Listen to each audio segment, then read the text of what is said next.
जी हाँ, महायुद्ध का 11वां दिन है। आप देख रहे हैं हमारी खास पेशकश। मैं हूं आपके साथ आशा झा और बड़ी खबर के साथ इस बुलेटिन की शुरुआत। बड़ी खबर आपको बता दें, यूक्रेन से सामने आई है, जहां पर अपने ही दूत को यूक्रेन ने मार डाला। जी हाँ, यूक्रेन ने अपने ही दूत को मार डाला। ये बड़ी खबर और बेहद गंभीर खबर निकलकर सामने आई है। यूक्रेन को अपने दूत पर गद्दारी का दरअसल शक था। यूक्रेन के दूत डेनिस किरीव की हत्या कर दी गई। डेनिस किरीव, जिन पर शक था यूक्रेन को गद्दारी का, और ऐसे में उनकी ही हत्या कर दी गई। यूक्रेन के दूत वार्ताकार, यूक्रेनी वार्ताकार जिसकी हत्या की गई, देशद्रोह के आरोपों में यह हत्या की गई है। बड़ी खबर आपको बता रहे हैं, बेहद गंभीर खबर निकलकर सामने आई है। युद्ध के मैदान से अपने दूत पर गद्दारी का शक था, जिसके बाद निशाना बनाया गया। और ये देखिए तस्वीरें भी, किन पर हमला हुआ, किसको यूक्रेन ने मौत के घाट उतार दिया। रूसी समर्थक डेनिस किरीव, इनको रूसी समर्थक घोषित कर दिया गया था। डेनिस किरीव, उन्हीं की तस्वीर आप इस वक्त देख पा रहे हैं। डेनिस किरीव को मौत के घाट उतार दिया गया। और इस वक्त एक और बड़ी खबर सामने आ रही है। आपको बता दें, रशिया यूक्रेन युद्ध में पहली बार इजरायल की एंट्री हुई है। इजरायल के प्रधानमंत्री नेफ्ताली बेनेट ने राष्ट्रपति पुतिन से मुलाकात की। यह बड़ी खबर। पुतिन के पास से बेनेट ने ज़ेलेंस्की से फोन पर बात भी की। बेनेट ने कहा युद्ध बंद तो प्रतिबंध कम होंगे। यह बड़ी खबर आपको बता दें। इजरायल के पीएम नेफ्ताली बेनेट, जिन्होंने व्लादिमीर पुतिन से न सिर्फ मुलाकात की बल्कि वहीं से ज़ेलेंस्की से भी फोन पर बात की।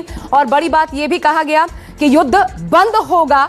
ये एक तरीके से आश्वासन देने की कोशिश की गई कि युद्ध अगर बंद होगा तो प्रतिबंध, कड़े प्रतिबंध जो रशिया के ऊपर थोपे गए हैं वो भी कम होंगे, उन्हें भी एक तरीके से धीरे धीरे खत्म किया जाएगा। इजरायली प्रधानमंत्री के प्रस्ताव पर हालांकि बड़ी बात यह है कि पुतिन बिल्कुल चुप्पी साधे अभी तक नजर आ रहे हैं। युद्ध में पहली बार इजरायल की एंट्री एक तरीके से देखने को मिली है। इजरायली पीएम बेनेट ने मॉस्को में पुतिन से मुलाकात की और पुतिन के पास से ही नेफ्ताली बेनेट ने ज़ेलेंस्की से भी बात की। और सबसे बड़ी बात यह भी कहा युद्ध बंद तो प्रतिबंध कम होंगे। इजरायली प्रधानमंत्री के प्रस्ताव पर हालांकि पुतिन बिल्कुल चुप्पी साधे हुए अभी तक नजर आ रहे हैं। उनकी तरफ से कोई स्टैंड अभी तक सामने नहीं आया है कि आखिर क्या करना है। इससे पहले याद कीजिए, पहले ही एक बार तो क्लियर कर चुके हैं मीडिया के सामने आते हुए पुतिन कि हमारा जो मकसद है, किस तरीके से वार्ता हो रही है या फिर क्या बातचीत हो रही है, मध्यस्थता कौन कर रहा है, इन पर नहीं बल्कि रिजल्ट्स क्या निकल रहे हैं, हमारा मकसद वो है, हमारा ध्यान उसी पर है।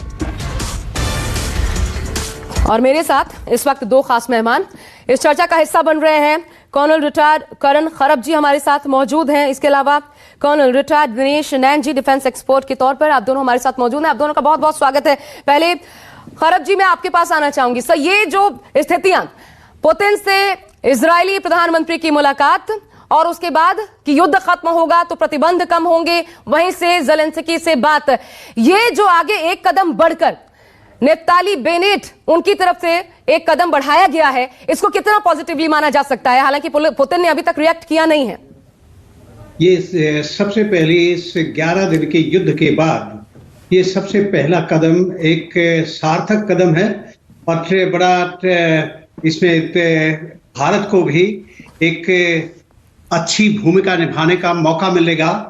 और भारत की भूमिका बहुत महत्वपूर्ण होने वाली है इसमें। मध्यस्थता अगर भारत करे, मैंने तो 24 तारीख को एक ट्वीट में प्रधानमंत्री को और एनएसए जो पूरे विश्व विख्यात कूटनीतिज्ञ हैं और भारत के सुरक्षा सलाहकार हैं, आजकल के चाणक्य माने जाने वाले डोभाल साहब को भी ये ट्वीट किया था कि इसमें भारत एकदम से पहल करे और मध्यस्थता करे, क्योंकि तटस्थ देश है, सबकी अच्छे रिलेशन है। हमारे रूस से भी अच्छे रिलेशन है, यूक्रेन से भी अच्छे रिलेशन है और पूरे विश्व जगत से ही, पूरे जगत से हमारे अच्छे रिलेशन सभी के साथ हैं।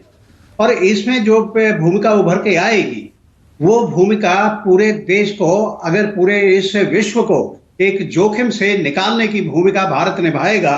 और ये युद्ध अगर समाप्त होगा तो भारत की भूमिका बहुत बहुत महत्वपूर्ण रहने वाली है। हाँ, लेकिन अभी सर नेफ्ताली बेनेट पे पहुंचे हुए हैं और वहीं से ज़ेलेंस्की से फोन पर बात करना, भले पुतिन की चुप्पी हो, ये महत्वपूर्ण हो जाता है।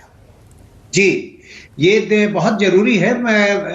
ये यूक्रेन के राष्ट्रपति ज़ेलेंस्की तो पहले से भी भारत को चाह रहे हैं कि मोदी साहब ही, और उनका विश्वास है कि मोदी ही ऐसे सशक्त नेता है जिनकी विश्वसनीयता पूरे विश्व के ऊपर है, और फिर पूरा विश्व उनको एक अग्रगण्य नेताओं में पूरे विश्व के माना जाता है, और वो अपनी भूमिका निभाएं और पुतिन से बात करें। पुतिन और मोदी जी के आपसी व्यक्तिगत संबंध भी अच्छे गिने जाते हैं, और उनमें आत्मीयता है, एक विश्वसनीयता है, और फिर उसमें जब वो पहल की जाएगी तो अभी भारत की भूमिका अवसर बहुत महत्वपूर्ण मान के चल रहे हैं। आप बने रहिएगा हमारे साथ। इस बीच एक और बड़ी